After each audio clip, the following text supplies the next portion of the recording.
The scent of fresh sawdust fills the cramped workshop as Jack Morales runs his weathered hand along the edge of a restored Victorian table leg. 20 years of craftsmanship have taught him that beauty often lies dormant in damaged things, waiting for someone patient enough to coax it out. The basement workshop beneath Murphy's hardware isn't much. Exposed pipes snake across the ceiling and the single window wells let in more urban grime than sunlight. But it's been his sanctuary since Maria passed away 3 years ago. Above, the familiar rhythm of footsteps tells him Mia is awake. His 10-year-old daughter moves with a precision that most wouldn't notice, each step carefully placed, following the same pattern she's maintained since she was old enough to walk. The sound brings a gentle smile to his face. So much of Mia reminds him of Maria, the way she furrows her brow when concentrating, how she arranges her colored pencils in perfect rainbow order, the careful way she approaches the world. Before we jump back in, tell us where you're tuning in from, and if this story touches you, make sure you're subscribed, because tomorrow I've saved something extra special for you. Jack sets down his tools and wipes his hands on his worn canvas apron. The brass clock on his workbench shows 6:45 a.m. time for their morning routine. He climbs the narrow stairs leading to their small apartment, each wooden step creaking a familiar greeting.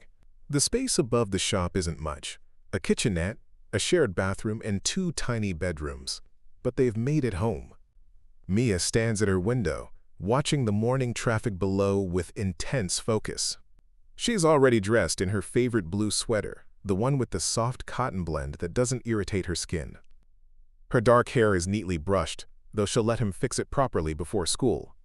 "Morning, sunshine," he says softly, maintaining the gentle tone that Mia responds to best. She doesn't turn, but her fingers flutter in acknowledgement, their private sign language developed over years of understanding.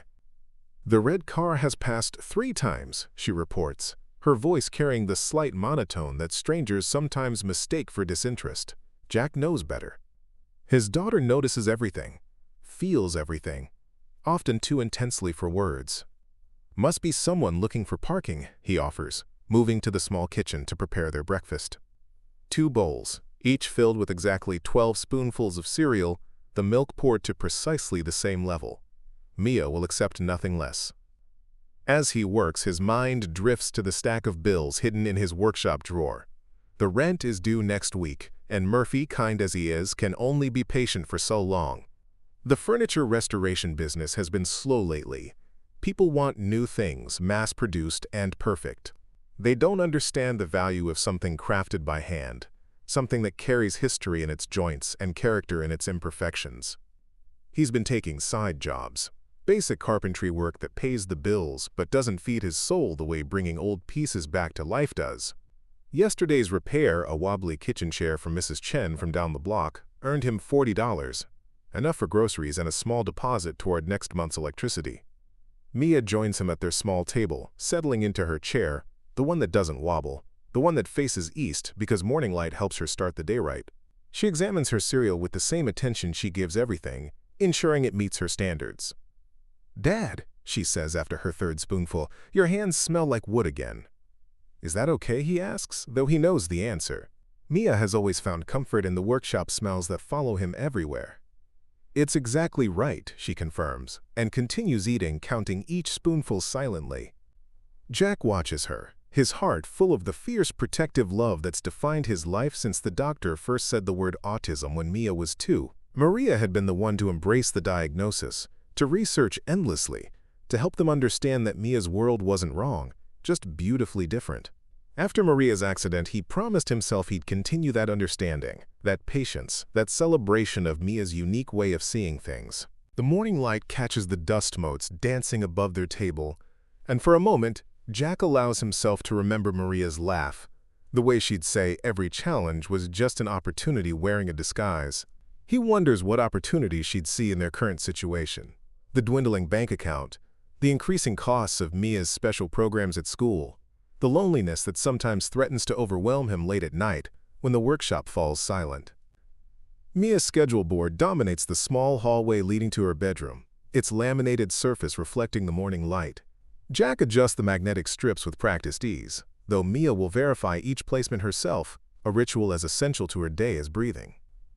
"Music lesson after school," he reminds her gently, sliding the purple magnet into its Thursday slot. The violin had been Maria's idea, a way to channel Mia's precise nature into something beautiful. Mrs. Rodriguez changed her sweater last week, Mia announces, her eyes fixed on the schedule. The texture was wrong. Will she wear the wrong sweater again? Thomas kneels beside her, matching her eye level, a habit Maria had taught him. Remember what we talked about? Sometimes things change, and that's okay. We can handle change together. The words feel worn and familiar on his tongue, like the smooth spots on his favorite chisel handle. Mia's fingers continue their dance across the schedule, but change feels like sand in my shoes, she says, using one of their special phrases for describing difficult sensations. Jack remembers the day they created that particular comparison during a disastrous beach trip when Mia was 6. Now it's part of their private language, a bridge between their ways of experiencing. Jack pauses, his hand on the doorknob. Mia's pattern-reading abilities often unnerve him with their accuracy. Different how? She tilts her head, considering. Like when you fix something broken, but you don't know if it will stay fixed. The words follow them down the stairs and into the morning air, a quiet prophecy that Jack won't understand until much later. The afternoon sun filters through the maple trees of Riverside Park, casting dancing shadows across the worn playground equipment. Jack sits on his usual bench, the one with the best view of the climbing structure where Mia likes to practice her careful movements. She's been working on the monkey bars for 3 weeks now, approaching each attempt with the methodical patience she brings to everything. 17 rungs today, she announces, dropping down from the bars and wiping her palms on her jeans, same as yesterday. Progress doesn't always look like bigger numbers, Jack reminds her, words Maria used to say when Mia would get frustrated with her slower pace. Sometimes it looks like getting stronger while doing the same thing. Mia considers this, her serious expression making her look older than 10. She's about to respond when her attention shifts to something beyond the playground. Her eyes narrow with that particular focus she reserves for details others miss. Dad! There's a sad girl by the fountain. Her doll can't stand right. Jack follows her gaze across the small plaza to where a young girl sits alone on the fountain's edge. She's maybe 8 years old, wearing an expensive-looking navy dress that seems too formal for the park. In her lap, she cradles a porcelain doll, its delicate features marred by what appears to be a broken leg joint. The child's shoulders shake with quiet sobs, the kind of restrained crying that speaks of practiced containment. Something in the girl's posture, the way she holds the doll protectively, the careful precision of her movements, triggers recognition in Jack's trained eye. He's seen those same gestures in Mia, the particular way children on the spectrum interact with their comfort objects when the world becomes overwhelming. Should we help her? Mia asks, though she's already moving toward the girl before Jack can answer. Jack rises from the bench, following his daughter's lead. As they approach, he notices more details, the girl's fingers tracing the doll's dress in repetitive motions. The way she rocks slightly while crying, her eyes fixed on the broken joint with laser intensity. Everything about her screams distress, but it's a contained internal kind of upset that most adults would walk past without noticing. Excuse me, Jack says gently, crouching down to the girl's eye level. I'm Jack, and this is my daughter Mia. We couldn't help but notice your doll seems to be having some trouble. The girl looks up with startling green eyes, tears clinging to her lashes. Her face is heart-shaped and serious, framed by straight blonde hair that catches the afternoon light. She clutches the doll tighter, as if afraid they might try to take it away. Her name is Isabella, the girl whispers, her voice barely audible. She's been with me since I was little, but now she's broken, and I don't know how to fix her. Mia steps closer, her own movements careful and deliberate. My dad fixes things, she announces, with the confidence of a child who has watched countless repairs in the workshop below their apartment. He's very good at making broken things work again. Jack studies the doll with professional interest. It's clearly expensive, hand-painted features, real hair, joints designed for articulated movement. The break is clean, likely from a fall, and the internal mechanism appears intact. It's definitely repairable, though it would require delicate work. Would you like me to take a look at Isabella? Jack asks. I might be able to help her stand properly again. The girl, who hasn't offered her own name, considers this with the gravity of someone much older. You won't hurt her more? I promise I'll be very careful. I fix things for a living, and I have special tools that are made for delicate work. After what feels like a long moment, She extends the doll toward him with both hands, the gesture formal and trusting despite her obvious anxiety. Jack accepts Isabella with the same reverence, understanding that he's being entrusted with something precious beyond its monetary value. The repair is straightforward once he examines the joint mechanism. The ball and socket connection has simply come loose, probably from repeated play and the natural wear of an aging toy. He explains each step as he works, showing the girl how the joint functions, why it came apart, and how proper alignment can restore its stability. "See how the ball fits into this socket?" he demonstrates, his weathered fingers gentle on the delicate porcelain. "Sometimes things come apart, not because they are broken forever, but because they just need someone to put them back together the right way." The girl watches with intense fascination, her tears stopping as her attention becomes fully absorbed in the repair process. Jack recognizes the expression. It's the same one Mia wears when she's learning something that matches her particular way of understanding the world. "There," he says finally, testing the joint to ensure it moves smoothly. "Isabella should be able to stand and sit just like before."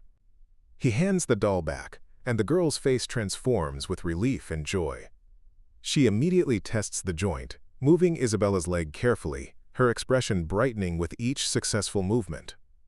"She's perfect again," she breathes, then looks up at Jack with something approaching wonder. "How did you know exactly what to do?" "Practice," Jack says simply. "And caring about making things right." From somewhere behind them comes the sound of approaching footsteps on the park's gravel path. Jack glances up to see a tall man in an expensive suit walking toward them, his expression unreadable. The girl notices too and immediately stands, clutching Isabella close.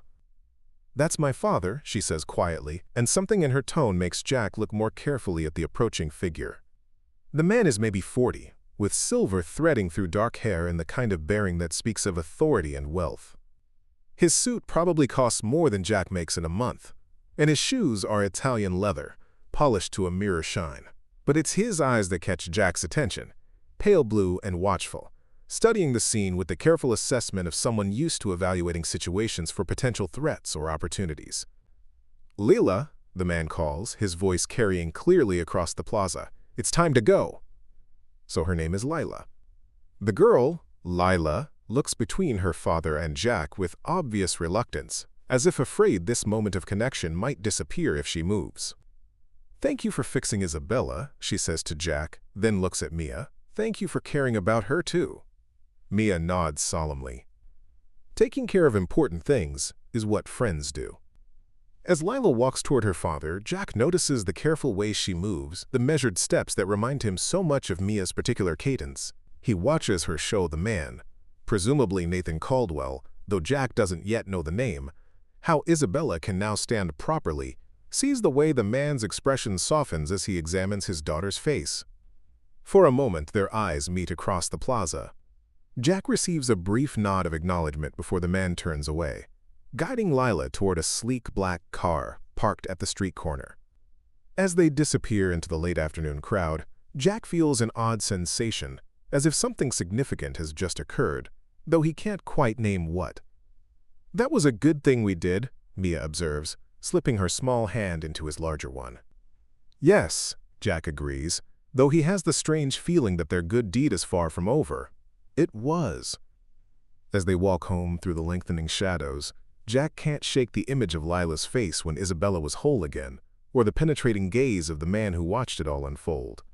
Something tells him their paths will cross again, though he has no idea how profoundly that meeting will change both their worlds.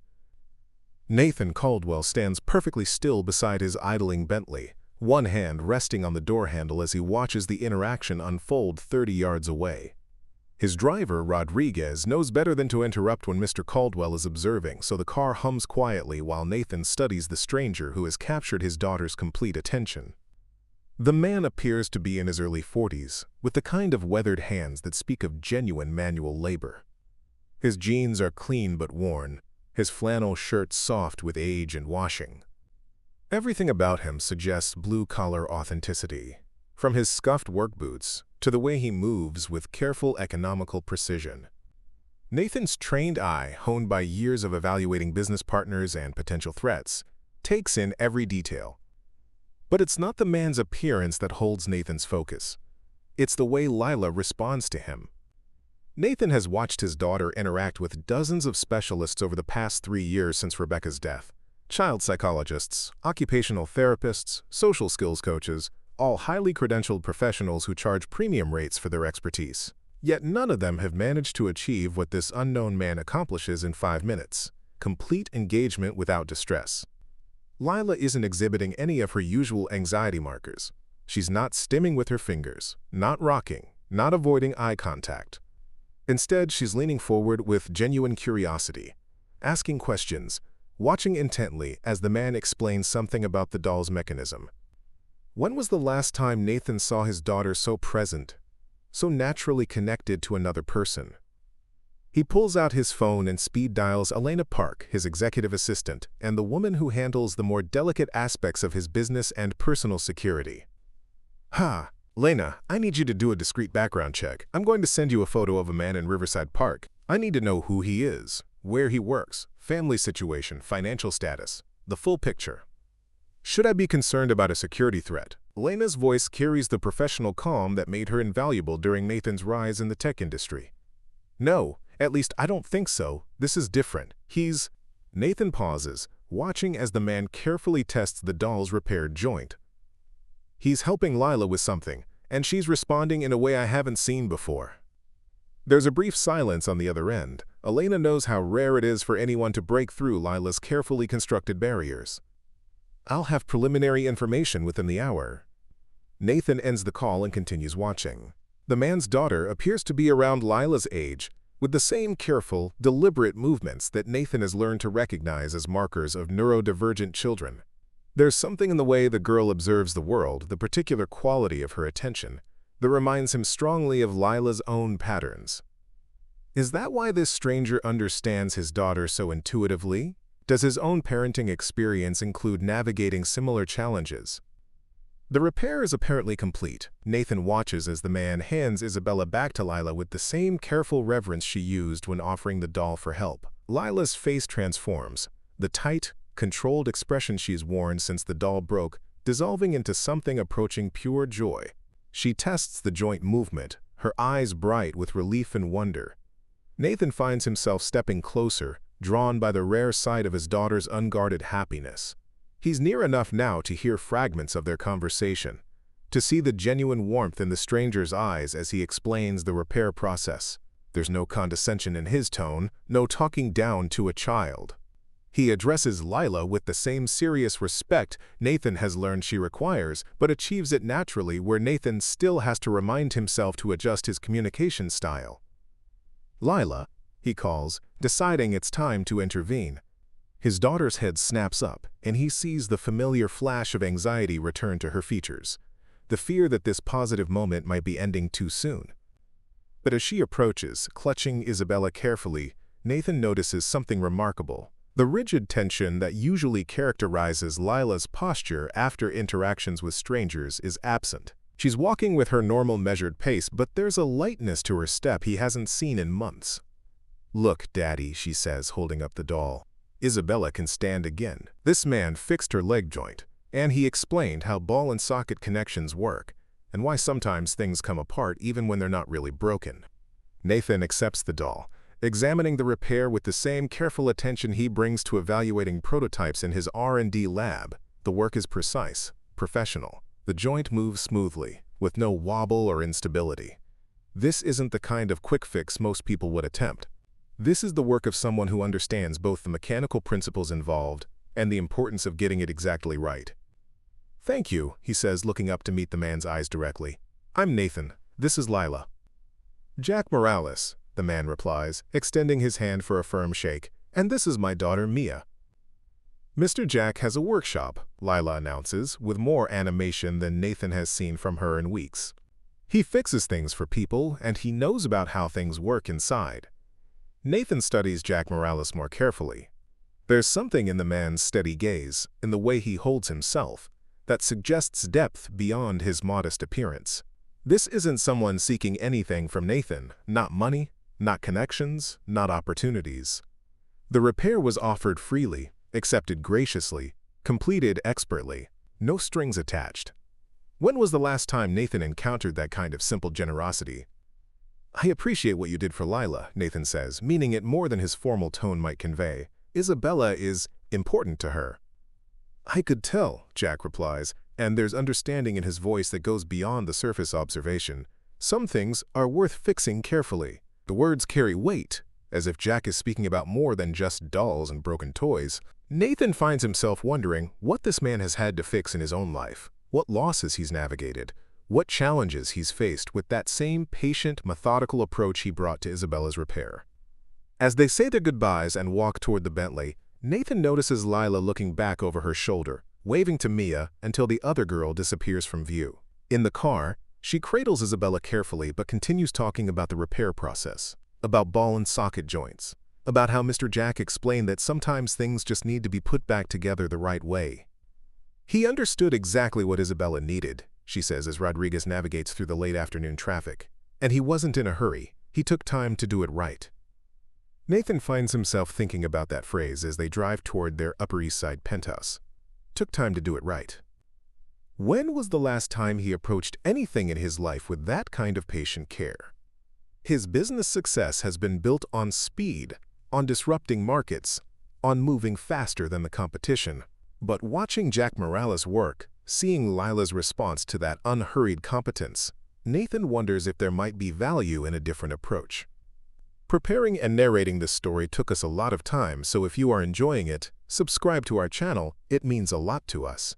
Now back to the story. His phone buzzes with a text from Elena. Jack Morales, 42, widowed father. Furniture restoration business, lives above Murphy's Hardware in Queens. Daughter Mia, 10, diagnosed autism spectrum. Clean background, no red flags. Struggling financially but pays his bills. Beloved by neighbors. More details to follow. Nathan stares at the message, pieces clicking together. Widowed father raising a daughter on the spectrum, making ends meet with skilled craft work, building a life focused on stability and care rather than advancement and accumulation. In many ways, Jack Morales is living the life Nathan abandoned when Rebecca died, the one where being present mattered more than being productive. "Daddy?" Lila's voice interrupts his thoughts. "Could we see Mr. Jack again sometime? Maybe he could show me more about how things work." Nathan looks at his daughter's hopeful face, at the way she holds Isabella with renewed confidence, and makes a decision that will change everything. "Maybe we can arrange that, sweetheart. Maybe we can."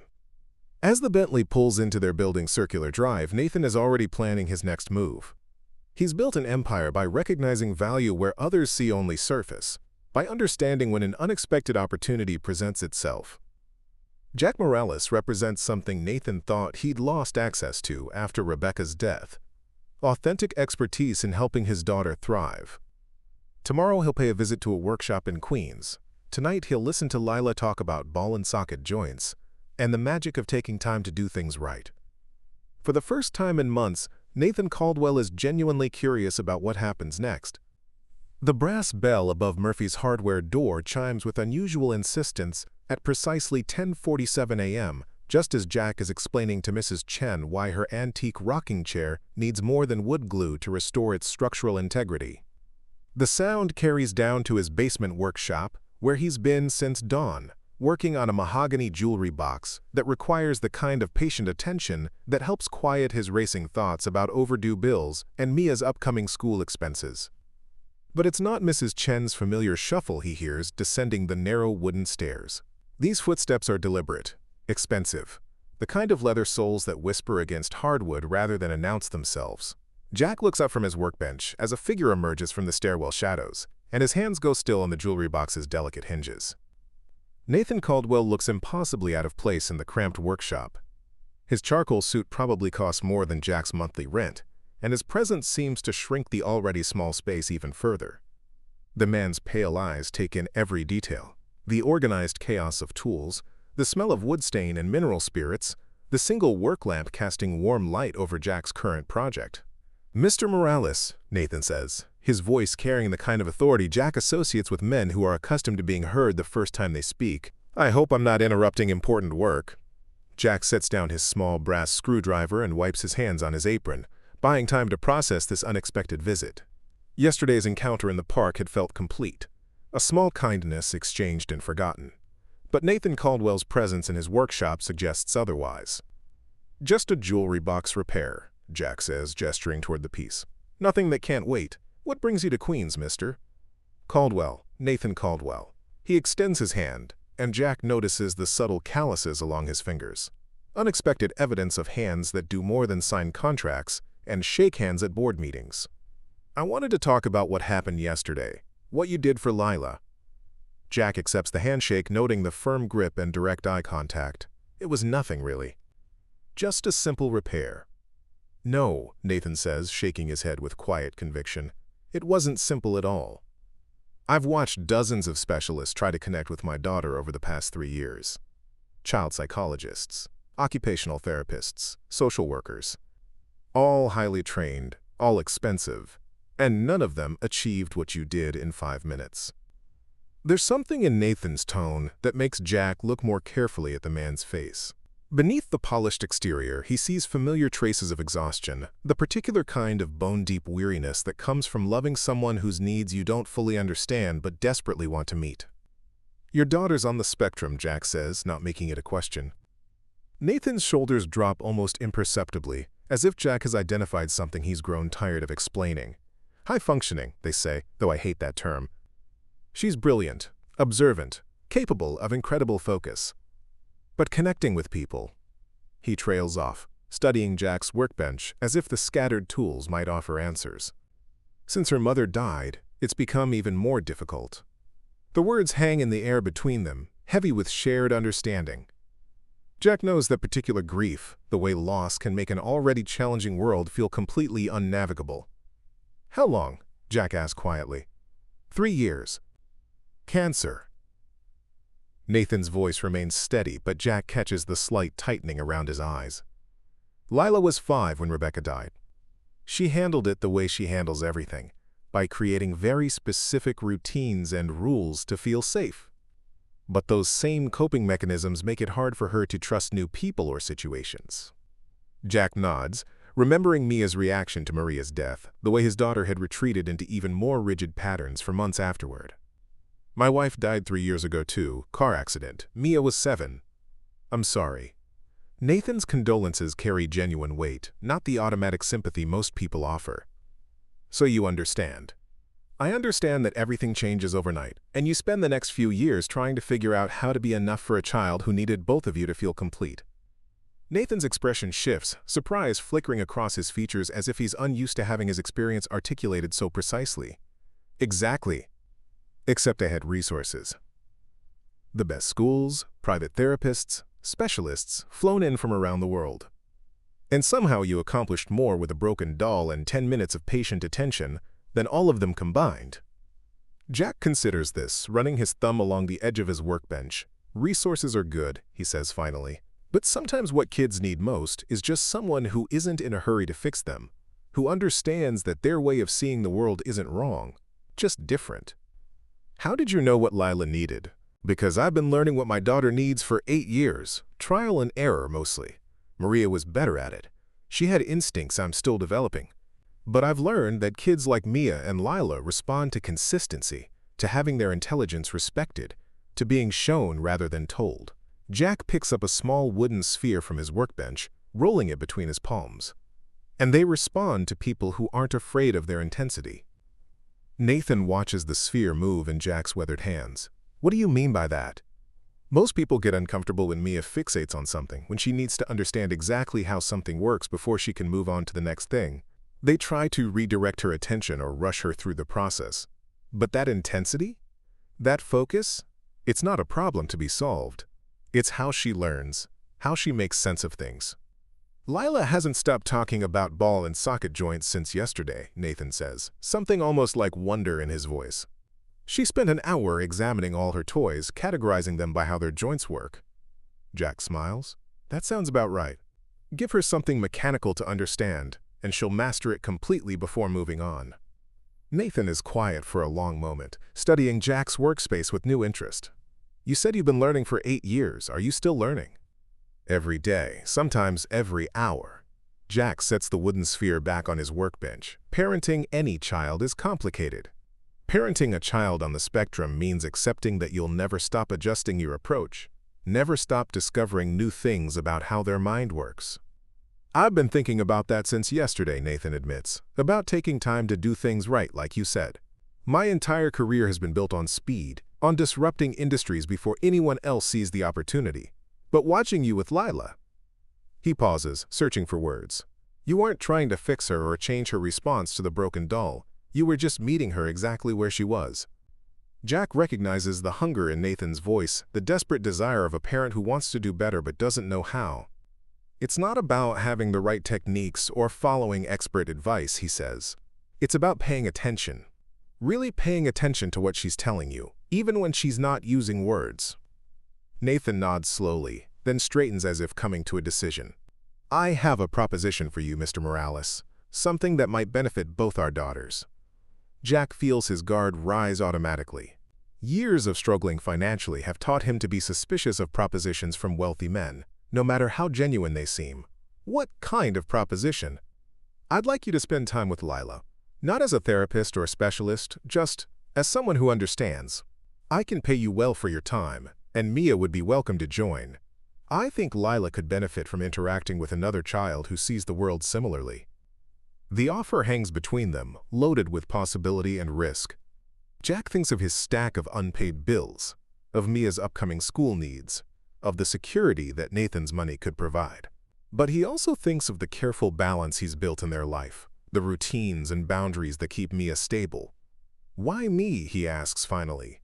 You could hire anyone, find someone with credentials and training. Because credentials don't teach empathy, Nathan replies. And training doesn't create the kind of natural understanding you showed yesterday. I've seen what happens when people try to help Lila from a position of expertise rather than genuine care. It doesn't work. Jack studies Nathan's face, looking for signs of the manipulation he's learned to expect from people with money and power. But what he sees is simpler and more complicated. A father who loves his daughter desperately and has run out of conventional solutions. I'd want to meet with Lila first, Jack says slowly, see how she responds to a more structured interaction, and Mia would have to be comfortable with the arrangement. Of course, whatever you think is best. And this stays simple, Jack continues, surprising himself with his growing certainty. I'm not a therapist, and I won't pretend to be one. If we do this, it's just two kids spending time together, learning from each other. Nathan's smile is the first genuinely warm expression Jack has seen from him. Simple sounds perfect. When can we start? As they shake hands to seal the agreement, Jack wonders what he's just committed himself and Mia to. But somewhere beneath his caution, excitement stirs. For the first time since Maria's death, he's being asked to share his hard-won understanding with someone who genuinely wants to learn. Maybe Mrs. Green was right about letting people in. Maybe some changes, even scary ones, are worth the risk. The elevator in Nathan Caldwell's building moves with the kind of silent efficiency that money can buy, carrying Jack and Mia upward through 43 floors without so much as a whisper of mechanical sound. Mia stands perfectly still beside him, her small hand gripping his with increasing tension as the floor numbers climb higher on the digital display. Too quiet, she murmurs, using their shorthand for situations that feel unnaturally controlled. Jack squeezes her hand gently, understanding. Their old apartment building's elevator clanks and groans reassuringly, announcing its presence and limitations. This sterile perfection feels alien to both of them.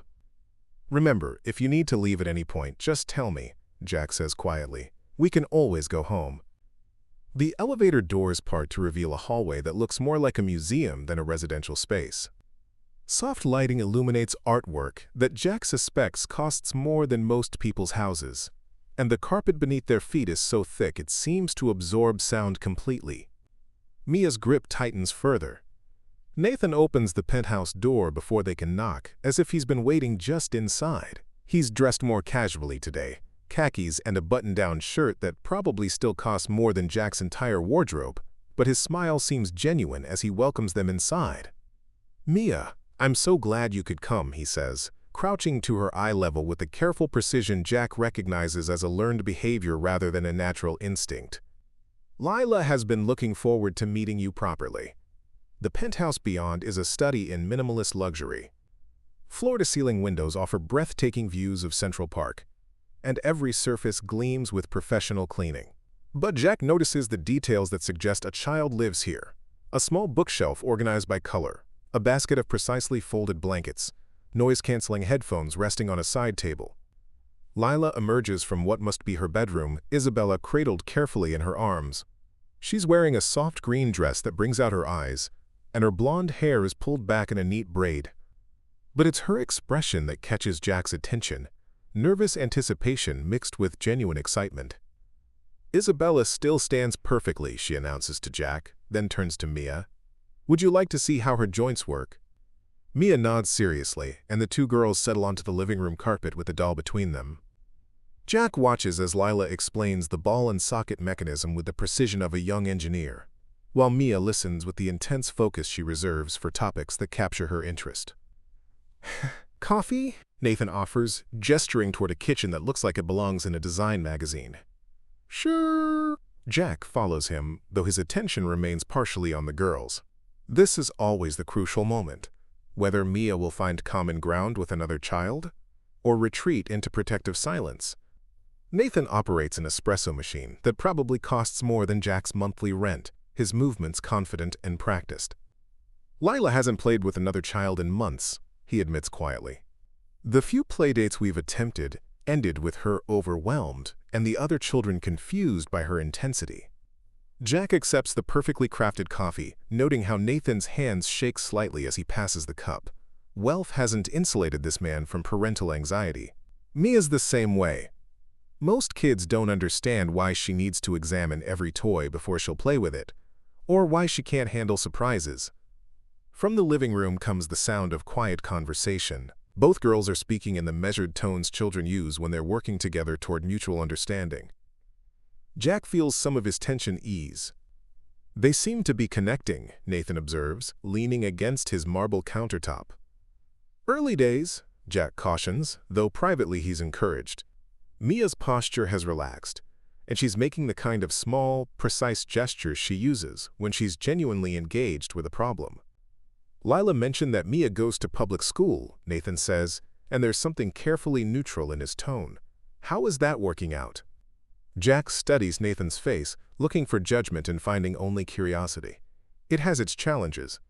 Mia needs more structure and quieter environments than most classrooms provide.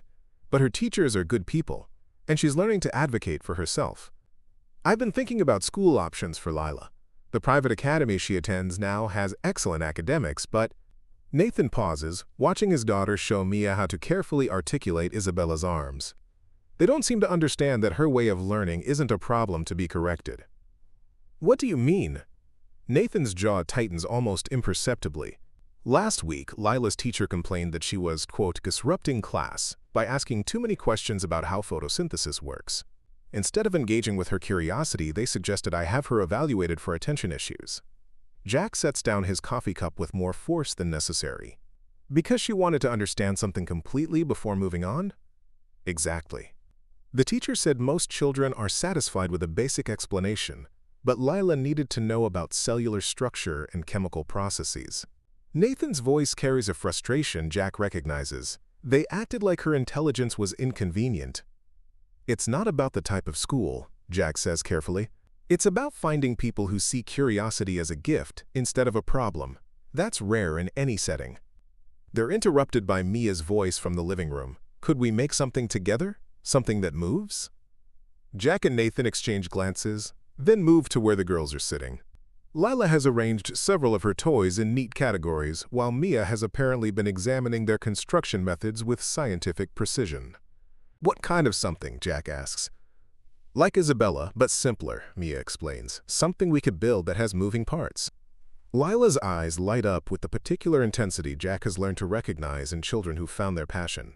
Could we make it from wood, with joints that work like real joints? Jack feels his workshop instincts engaging. We could make a simple articulated figure. Nothing too complex for a first project, but with enough moving parts to be interesting. I have a workshop space here, Nathan offers, then seems to catch himself. Well, it's more of a hobby room. I collect vintage electronics, try to restore them when I have time. Jack can't quite hide his surprise. You restore electronics? It started as stress relief, Nathan admits, looking almost embarrassed. There's something satisfying about taking apart something broken and making it work again, though I suspect your furniture restoration requires more artistic skill. Mind if I see your setup? Nathan leads them down a hallway to a room that immediately feels more human than the rest of the penthouse. The space is cluttered with partially disassembled radios, television sets, and computer equipment from various decades. Tools are scattered across workbenches, and the walls are lined with shelves holding components organized in ways that make sense only to the person who sorted them. This is more like it, Mia says with approval, examining a 1950s radio that Nathan has clearly been working on. It smells like fixing things. Jack understands what she means. Beneath the penthouse's sterile perfection, this room carries the familiar sense of solder and metal polish, of patient work and problem-solving. It's a space where imperfection is acceptable, where the process matters as much as the result. "We could work in here," Lila suggests, her voice carrying more animation than Jack has heard from her yet. "We could use real tools and make something that really works." Nathan looks between the two girls, then at Jack, and something shifts in his expression. Would that be appropriate? I mean, the tools, the safety considerations. "They're old enough to learn proper tool handling," Jack says, studying the workshop space with professional interest. "And working with their hands might be exactly what they both need." As the girls begin planning their project with the kind of intense collaboration that suggests real friendship in the making, Jack finds himself reassessing Nathan Caldwell. Behind the wealth and corporate success, he recognizes something familiar, a man trying to connect with his daughter through the things he knows how to do, hoping that shared work might bridge the gap between them. Maybe this unlikely partnership has potential after all. Shall we start with some basic joint mechanisms? Jack suggests, and both girls nod with the seriousness of engineers accepting an important commission. For the first time since entering the penthouse, Jack feels genuinely at ease. Here, surrounded by the tools and clutter of real work, the difference in their economic circumstances matters less than their shared desire to give their daughters something meaningful to build together. 3 weeks into their collaboration, Nathan's hobby workshop has transformed into something that would make professional woodworkers envious. Jack's tool recommendations, combined with Nathan's resources and immediate online ordering capabilities, have created a space where precision meets creativity in ways neither man anticipated. The girls have claimed the large central workbench as their domain, their joint project, an articulated wooden puppet they've named Balance, taking shape under Jack's patient guidance. But it's the evolution of the space itself that tells the real story of their growing partnership.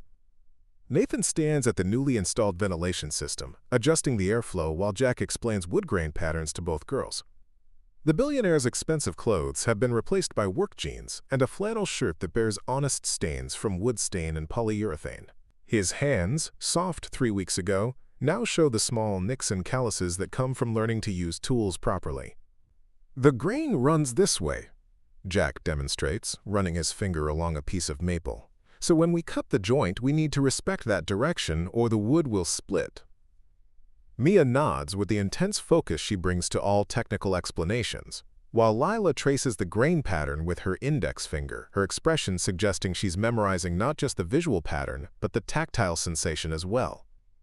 "It's like the wood has its own rules," Lila observes, "and we have to learn what it wants to do naturally before we can make it do what we want it to do."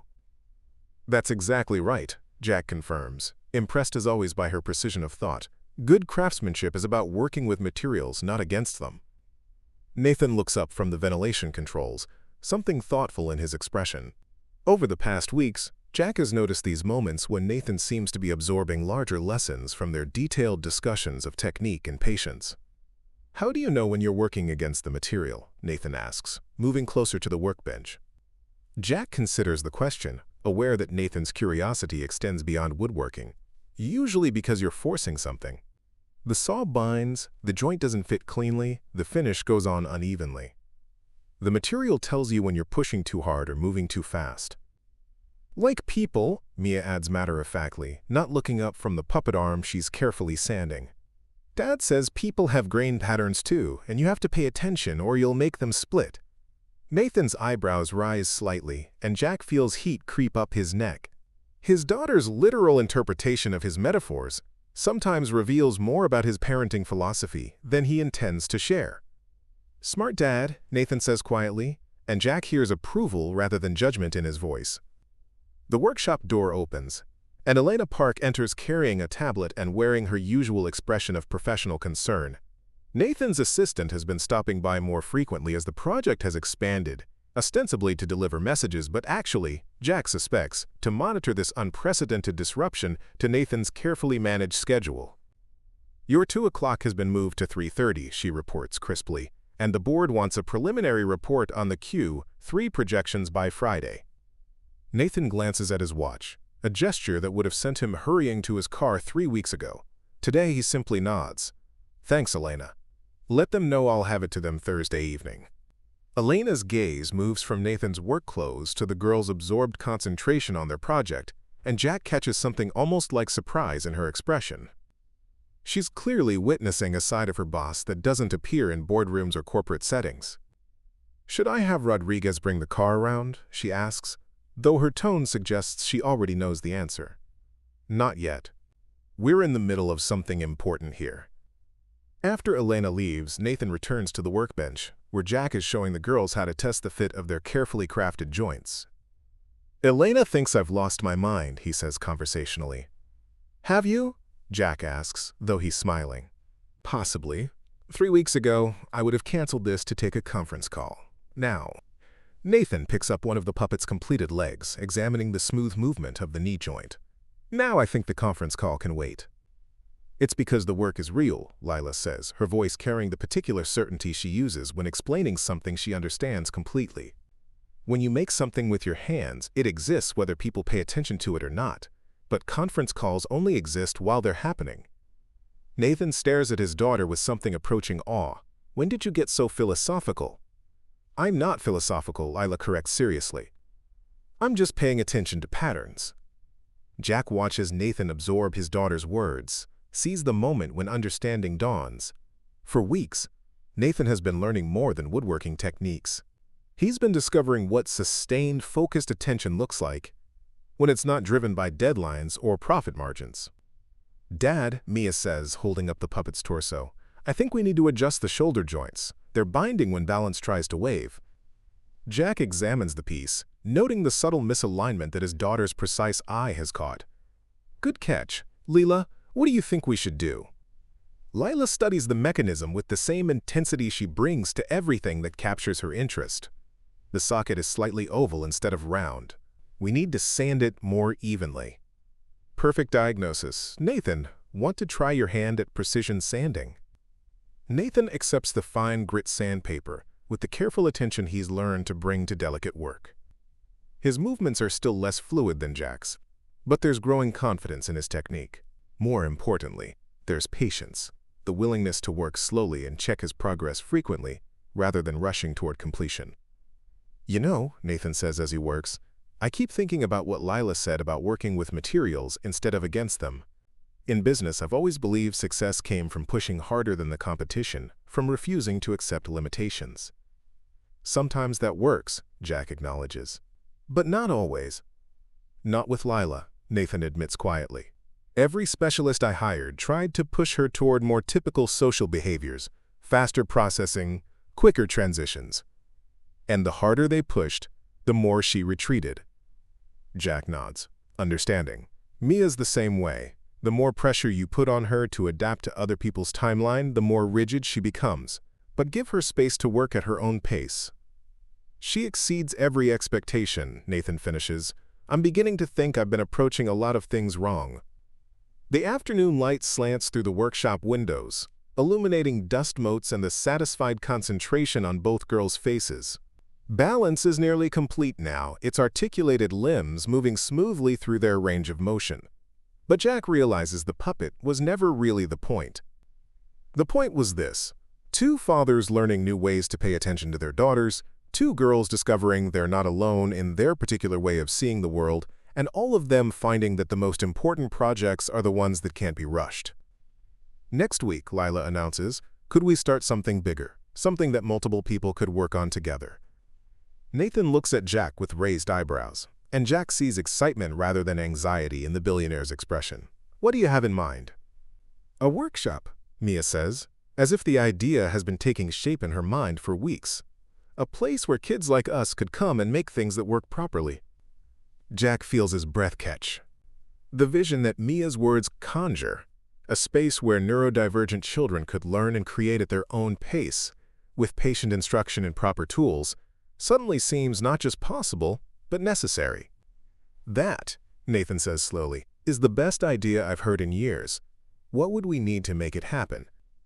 As the girls begin planning with the methodical thoroughness they bring to all their projects, Jack realizes that somewhere in the past 3 weeks, his careful boundaries have dissolved. This is no longer about helping one wealthy man connect with his daughter. This has become something larger, something that could touch other families navigating similar challenges. The thought terrifies and exhilarates him in equal measure, but looking at Mia's animated face as she describes her vision of a place where different kinds of minds could flourish, Jack knows there's no going back. Some projects, once begun, demand completion. This is turning into one of them. The intrusion begins on a Tuesday morning with the arrival of Harrison Wells, Nathan's marketing director, accompanied by a photographer whose camera equipment seems to fill half of the workshop space. Jack watches from behind his workbench as the man surveys the room with the calculating eye of someone who sees stories instead of spaces, opportunities instead of authentic moments. "This is perfect," Harrison declares, his voice carrying the artificial enthusiasm that Jack associates with people who sell things they don't understand.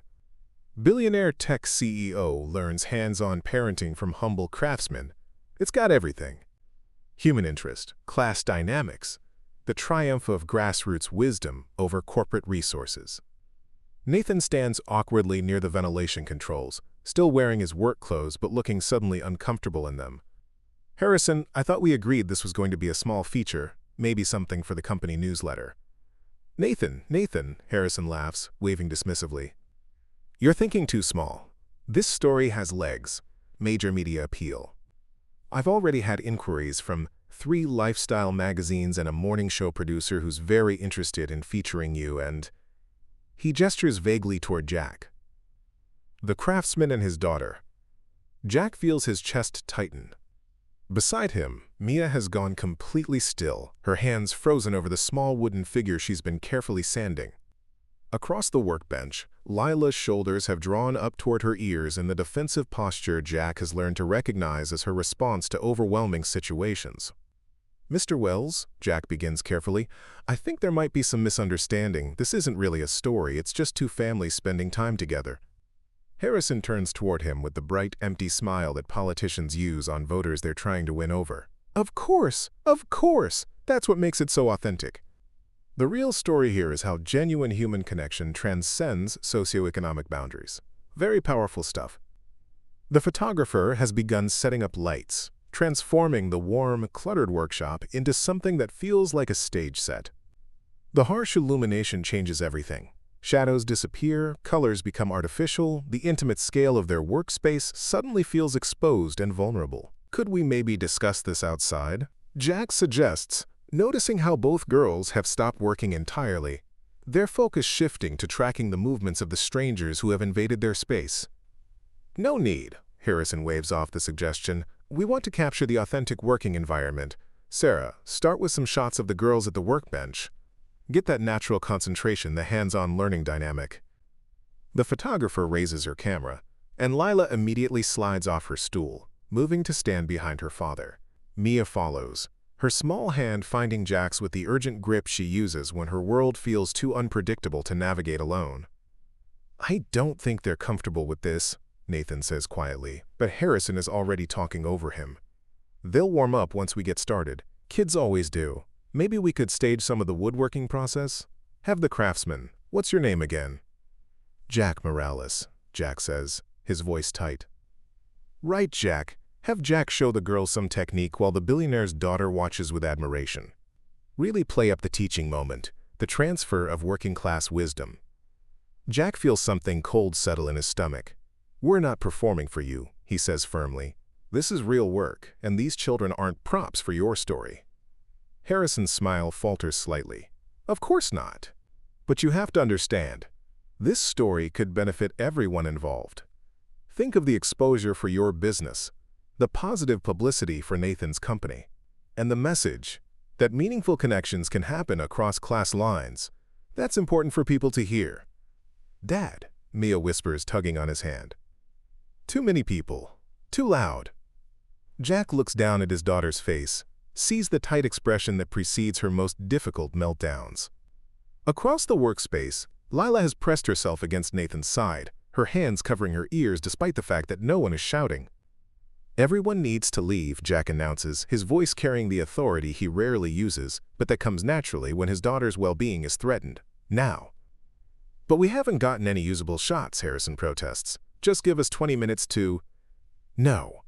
Nathan's voice cuts through Harrison's objections with corporate finality. Mr. Morales is right. This isn't working.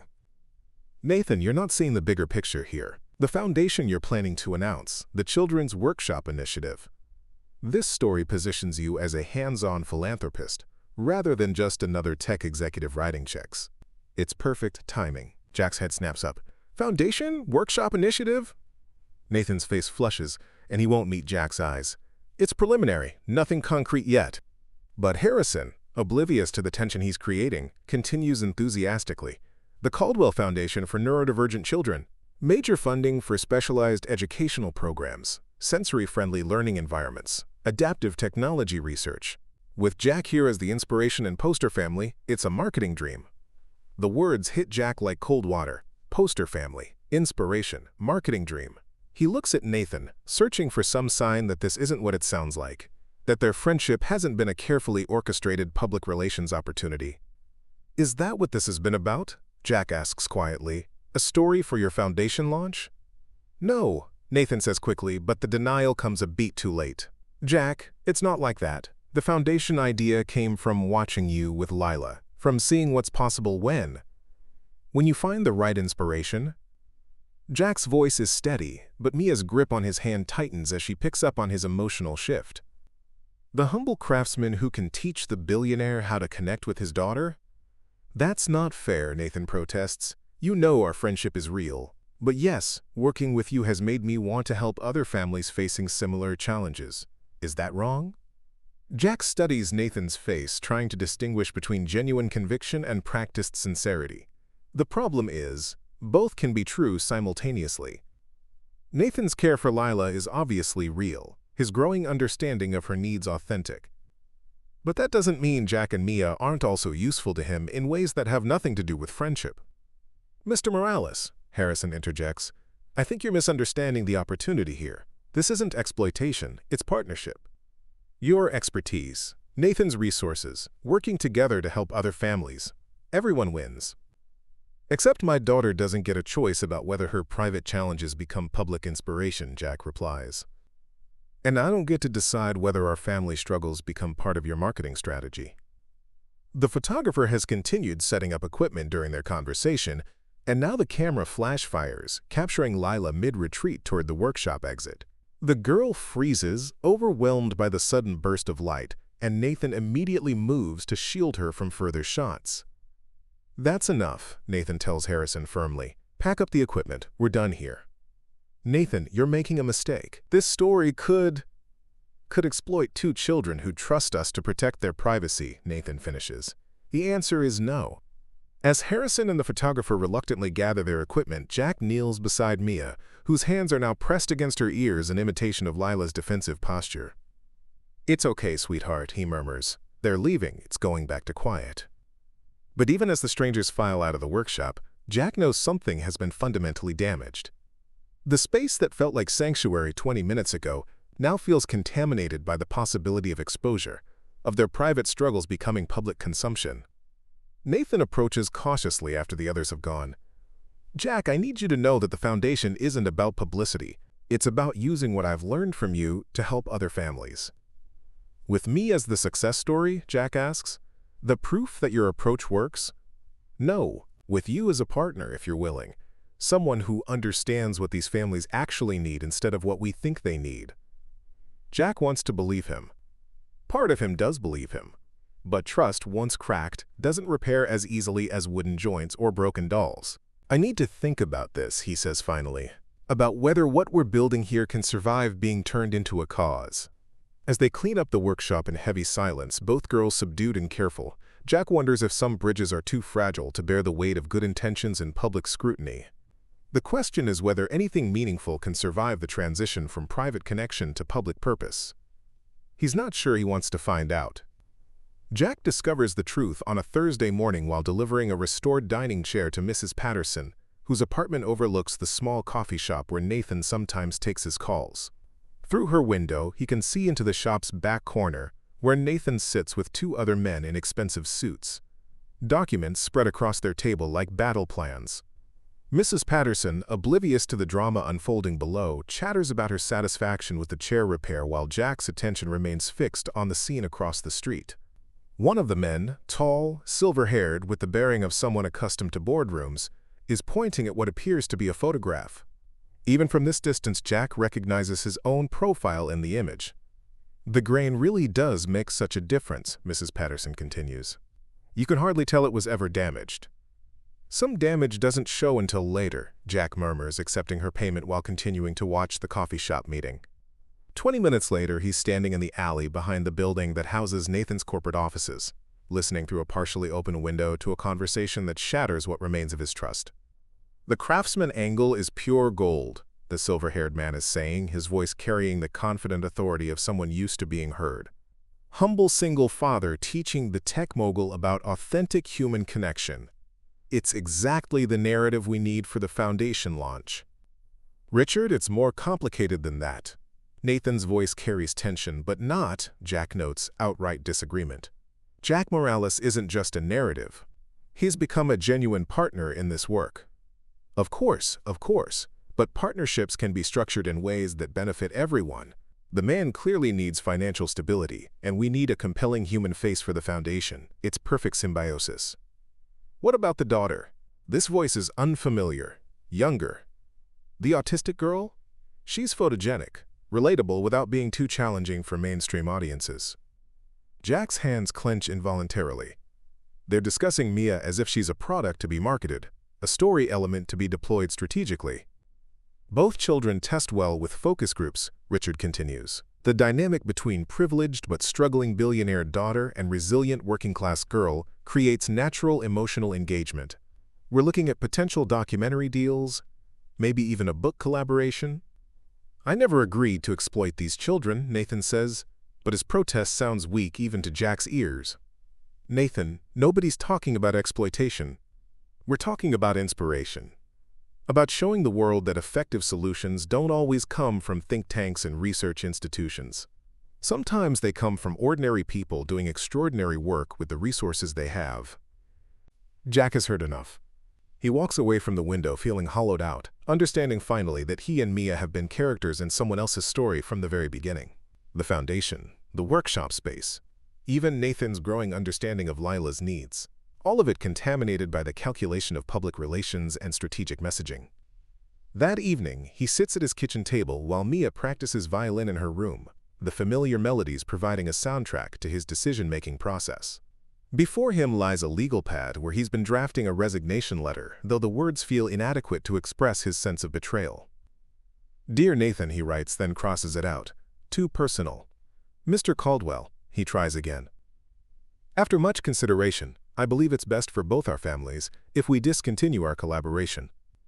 The sentence sits on the page like an accusation, stark and final. But how do you explain that friendship feels impossible when you discover it was always, at least partially, a transaction? Mia appears in the kitchen doorway, her violin case in hand and concern evident in her careful expression. "Dad, your pattern feels different tonight. Are you sad about something?" Jack looks at his daughter. 10 years old, perceptive beyond her years, trusting that the adults in her life will protect her from becoming a spectacle. The weight of that responsibility settles on his shoulders like a familiar burden. A little sad, he admits.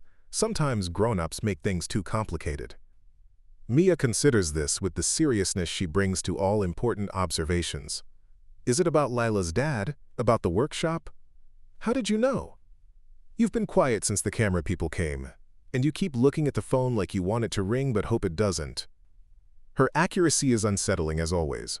"What do you think about the workshop, sweetheart? About working with Lila and her father?" Mia sets down her violin case and joins him at the table, her movements deliberate and careful. I like making things with Lila. She understands about needing to finish one step completely before starting the next one. And she doesn't think I'm weird for counting the brush strokes when I apply stain. But her father's world feels too big sometimes. Too many people watching. Too many decisions that aren't about the actual work. Mia traces patterns on the table surface with her finger. It's like when we went to that fancy restaurant for your birthday, remember? The food was good, but all the extra things, the fancy napkins and the servers who kept interrupting, made it hard to just enjoy eating. Jack's chest tightens. His daughter has articulated something he's been struggling to understand. The difference between authentic connection and performed connection. Between work that matters and work that's designed to be seen mattering. What if we had to stop working with them? He asks gently. Mia's finger pauses in its tracing. Would I still get to see Lila? I don't know, sweetheart. Her father and I are having some disagreements about how to handle the work we're doing. About the camera people and the story they wanted to tell about us? Among other things. Mia nods slowly, her expression thoughtful. Lila told me her father has to be careful about people who want to use his money for their own ideas. Maybe he's forgot to be careful about people who want to use our ideas for his money. The insight hits Jack like a physical blow. His 10-year-old daughter has identified the fundamental problem more clearly than he's been able to articulate it himself. Nathan isn't malicious, but he exists in a world where everything, even genuine emotion and authentic connection, gets filtered through strategic considerations and public relations implications. His phone buzzes with a text from Nathan. Can we talk? I think there's been some misunderstanding about the foundation plans. Jack stares at the message, knowing that any conversation will inevitably involve Nathan trying to convince him that their collaboration can survive being turned into a cause. But some things are too fragile for that kind of exposure, too private to become public inspiration. He types back, I think we need to take a break from the project. I'll explain more in a letter. The response comes immediately. Jack, please don't do anything permanent until we can discuss this properly. Lila has been asking about tomorrow's workshop session. That hits harder than Jack expects. Lila, who struggles to form connections, who has found in their workshop something that helps her make sense of the world. Nathan's daughter will pay the price for her father's inability to keep their private work separate from his public ambitions. What does your heart say, Dad? Mia asks, using a phrase Maria had taught both of them years ago. Jack looks at his daughter's serious face, at the trust she places in his ability to navigate the complicated adult world on her behalf. His heart says that some relationships can't survive being monetized, that authenticity dies when it becomes a brand, that protecting Mia's privacy matters more than any foundation or public good that might emerge from exploiting it. My heart says we should keep our life simple, he tells her. Focus on work we can control, people we can trust completely. Mia nods, accepting his decision with the same gravity she brings to understanding any complex system. Will you miss them? Yes, Jack admits, surprised by how much the answer hurts. I'll miss them a lot. But missing someone he's learned is preferable to watching authentic connection get transformed into public relations strategy. Some bridges, once broken by betrayal, can't be rebuilt with good intentions alone. As he finishes writing his resignation letter, Jack wonders if he's making the right choice or simply the safe one. But safety, he tells himself, is what Mia needs most. Everything else is negotiable. The rebellion begins, appropriately, with engineering precision. Lila maps out the subway route from her private school to Jack's workshop using 3 different transit apps, cross-referencing schedules and calculating transfer times with the methodical attention she normally reserves for understanding mechanical systems. Meanwhile, 50 blocks away, Mia plots her own careful deviation from routine, identifying the 12-minute window between the end of her violin lesson and when Jack expects her home. They have been exchanging messages through a children's coding app that Lila discovered, one that allows users to communicate through simple programming functions that look like homework assignments to adult eyes.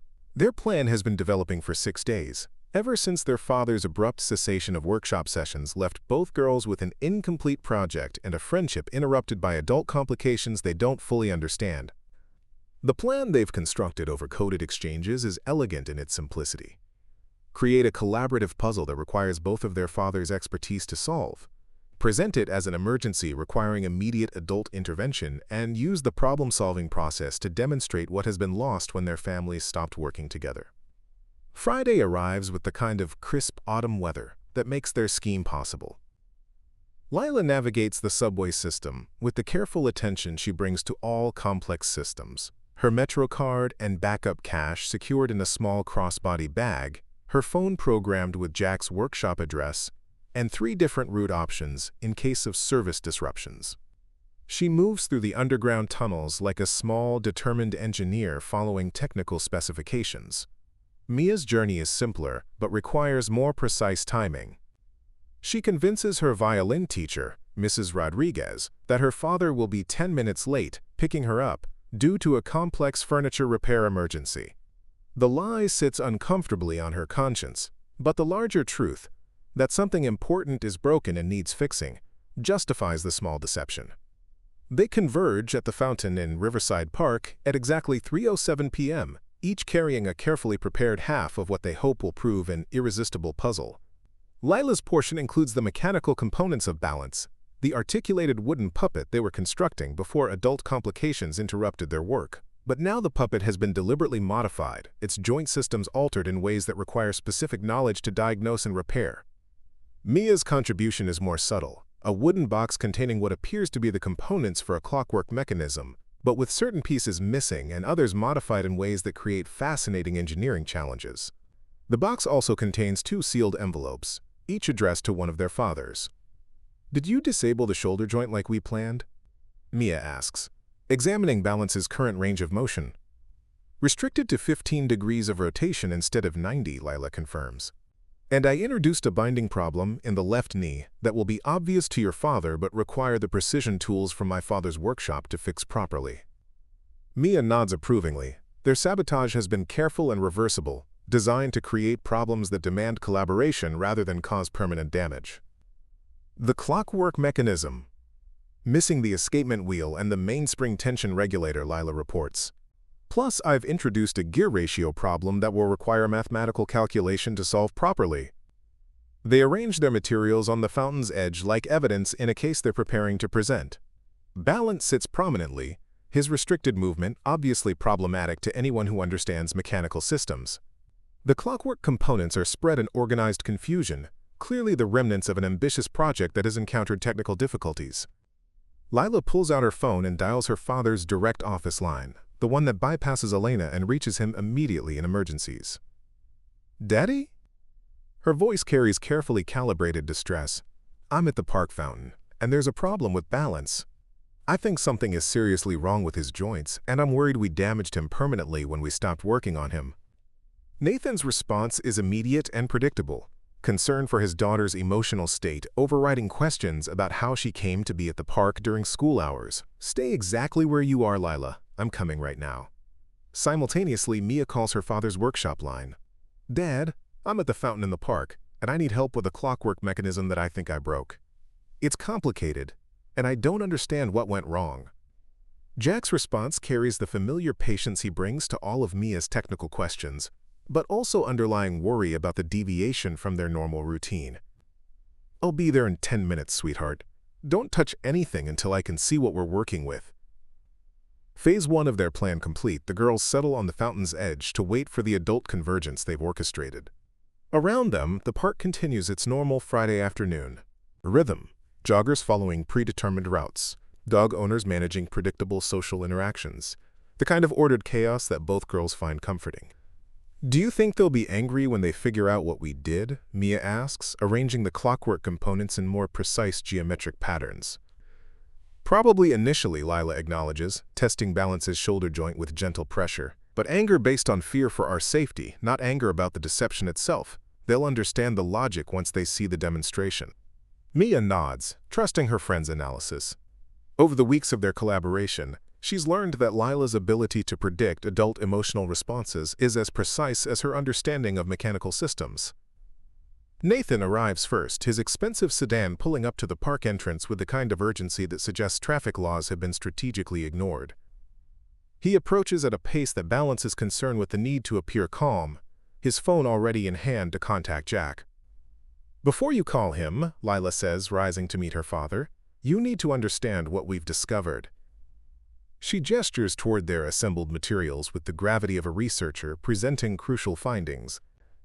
Balance's joint systems have developed multiple restriction problems that require both specialized tools and diagnostic expertise to resolve. And Mia has encountered complications with a clockwork mechanism that involve both mechanical engineering and mathematical calculation. Nathan studies the scene, his expression shifting as understanding dawns. Lila, did you and Mia deliberately create these problems? We created a demonstration, Lila corrects. These are the kinds of collaborative challenges that our workshop sessions were designed to address. But more importantly, they're problems that can only be solved when people work together instead of separately. Jack arrives as she's speaking, his quick stride and focused expression suggesting he's shifted into professional problem-solving mode. He takes in the scene, his daughter Nathan, and the array of mechanical challenges, and his face goes through several distinct phases of realization. This is an intervention, he says finally, and there's something almost like admiration in his voice. This is a practical demonstration, Mia corrects, using the same precise tone her friend employed. We wanted to show you what happens when collaborative projects get interrupted by non-technical considerations. Jack kneels beside the fountain's edge, examining Balance's restricted movement with professional interest. Despite his wariness about Nathan's presence, his craftsman's instincts engage immediately with the mechanical problems presented. The shoulder joint is binding, he observes, testing the range of motion, but it's not accidental damage. This looks like deliberate modification. 15-degree restriction introduced by filing specific surfaces of the ball joint, Leela explains, reversible but requiring precision work to restore full function. Nathan, meanwhile, has been studying the clockwork components with the focused attention he normally brings to new technology assessments. This gear ratio doesn't work, he says, pointing to the arrangement. The escapement timing would be completely off. That's the point, Mia explains patiently. It's a problem that requires both mathematical calculation and hands-on adjustment to solve properly. The two men look at each other across the fountain, their daughters watching with the intent focus of scientists monitoring a carefully designed experiment.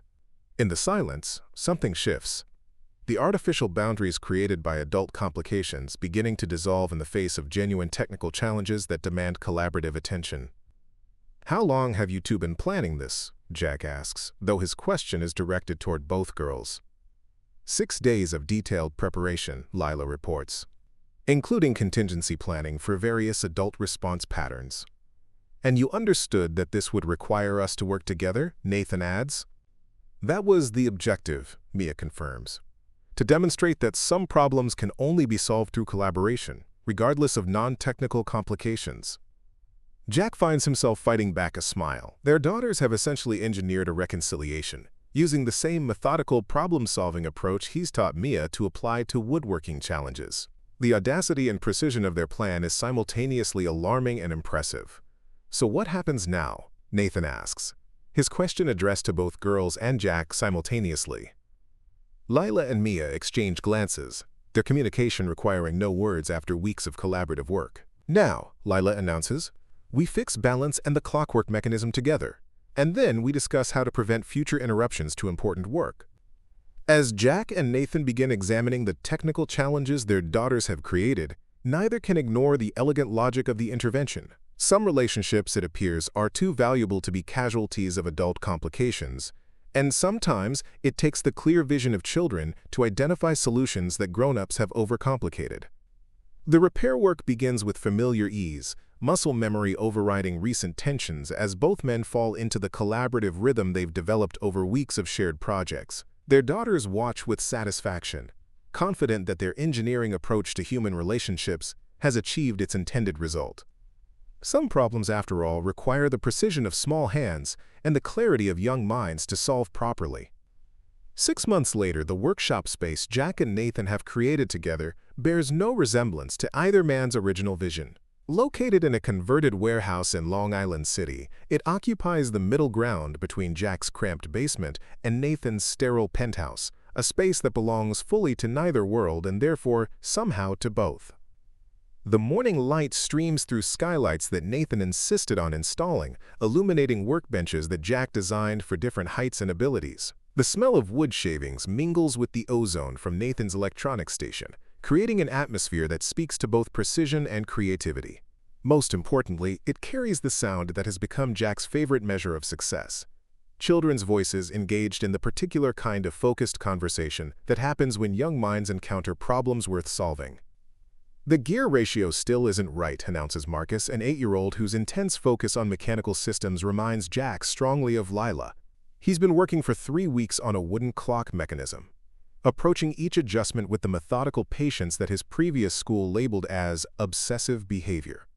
What happens if you increase the escapement wheel by 2 teeth? Suggests Aisha, a 9-year-old who communicates primarily through drawing but has found her voice in the workshop's collaborative environment.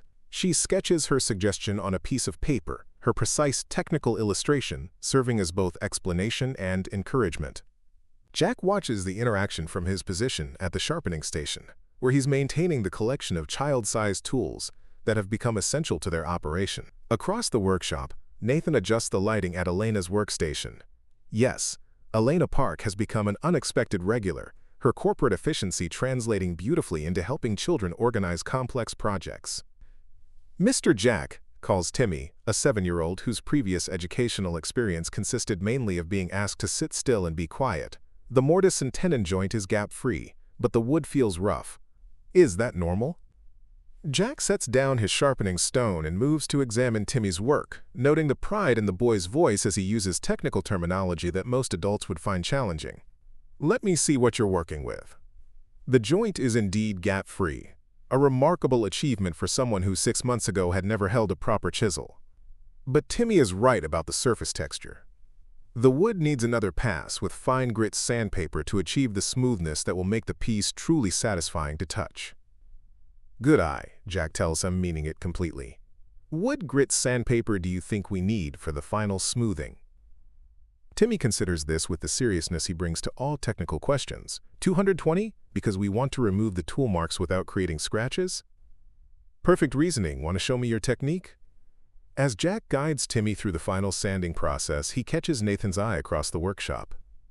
Nathan is helping Maya, a 10-year-old who struggles with traditional academic subjects but has discovered an intuitive understanding of electronic circuits. Together, they're troubleshooting a battery-powered LED system that will illuminate her wooden sculpture from within. The partnership they've developed over these months has required both men to abandon their original assumptions about how the workshop should operate.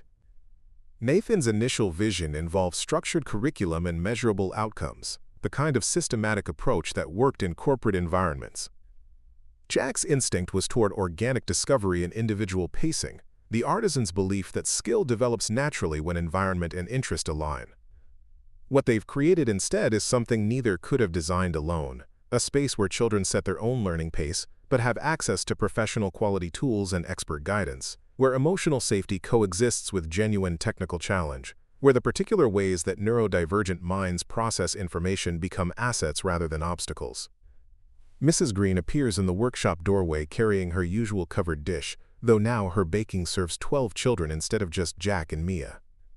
Her presence has become one of the workshop's most valuable resources, someone who understands that learning happens best when children feel genuinely cared for. How are our young engineers doing today, she asks, surveying the organized chaos of multiple projects in various stages of completion.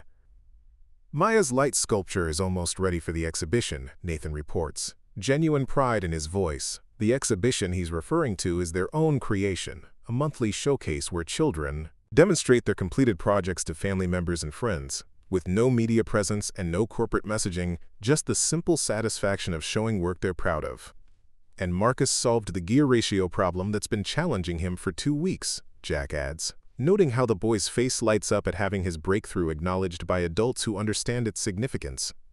Mia and Lila have claimed their usual workstation near the windows, where they're collaborating on something they call adaptive furniture, pieces designed specifically for children who experience the world differently than typical furniture assumes. Their latest creation is a reading chair with adjustable sensory features, controllable lighting, texture options, and a small fidget drawer built into the armrest.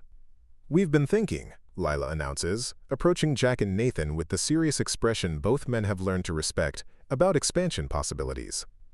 Mia nods, pulling out a notebook filled with sketches and calculations. Other cities probably have kids who need workshop spaces like this. And we've developed replicable systems that could be adapted to different locations. Jack and Nathan exchange glances over the girls' heads. The conversation they're initiating is one both men have been avoiding, not because they disagree with the logic, but because expansion inevitably means dealing with the kind of institutional pressures that nearly destroyed their original collaboration. "What kind of expansion are you thinking about?" Nathan asks carefully. "Small scale," Lila clarifies immediately, as if she's anticipated adult concerns about their vision growing beyond manageable size. "Maybe 3 or 4 similar workshops in different areas, each operating independently but sharing resource information." "No corporate structure," Mia adds firmly. "No marketing department or media strategy, just spaces where kids can learn to make things that work properly." Their conditions make both men smile. The girls have absorbed the lessons of their father's earlier conflict, understanding intuitively that some good work becomes impossible when it gets too big or too public. "We'd need sustainable funding," Jack points out, though his tone suggests he's thinking through possibilities rather than identifying obstacles. "And careful selection of locations and partners," Nathan adds. "People who understand that this isn't about scalable business models or measurable outcomes. It's about giving kids places where their way of thinking makes sense," Lila concludes, her voice carrying the quiet authority of someone who has experienced the difference such spaces can make. As the afternoon light shifts through the skylights, illuminating the workshop's collection of completed projects and works in progress, Jack finds himself thinking about bridges, not just the metaphorical kind that connect different worlds, but the actual wooden bridges some of the children have constructed, each one demonstrating that spanning gaps requires understanding the specific stresses and supports that make connection possible. The bridge between his world and Nathan's has proven stronger than either man expected, built not on shared backgrounds or similar resources, but on mutual recognition of what their daughters needed and their willingness to create it together. It's a bridge that can bear the weight of expansion, of helping other families discover what becomes possible when different kinds of minds are given proper tools and patient guidance. "All right," Jack says finally, looking at the expectant faces of both girls. "Let's start planning." Nathan nods his agreement, and across the workshop, 12 children continue the careful, methodical work of turning raw materials into something useful and beautiful, just like their fathers have learned to do with the raw material of unlikely friendship. The bridge between worlds, it turns out, is built one precisely fitted joint at a time, with patience and skill and the understanding that the strongest connections are the ones nobody has to perform or explain. They simply work. Up next, you've got 2 more standout stories right on your screen. If this one hit the mark, you won't want to pass these up. Just click and check them out. And don't forget to subscribe and turn on the notification bell so you don't miss any upload from us.